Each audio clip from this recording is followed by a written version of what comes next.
വന്നത് ഒരു കഥയെ പറയാനാണ്. ആ കഥയുടെ പേരാണ് അമ്മയാടും കുഞ്ഞുങ്ങളും.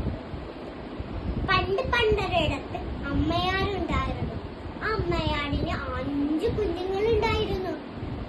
ഒരു ദിവസം അമ്മയാട് തീറ്റ തേടാൻ പോകുകയായിരുന്നു.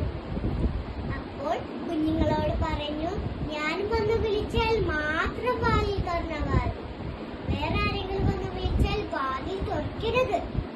അമ്മയാണെന്നെങ്ങനെ ഞങ്ങൾ എങ്ങനെ മനസ്സിലാക്കും? അപ്പൊ അമ്മ പറഞ്ഞ്, ഞാന് ഒരു പാട്ട് പാടിത്തരാം. ആ പാട്ട് കേട്ടിട്ട് നിങ്ങൾ വാതിൽ തുറന്നു. അമ്മയാട് ആ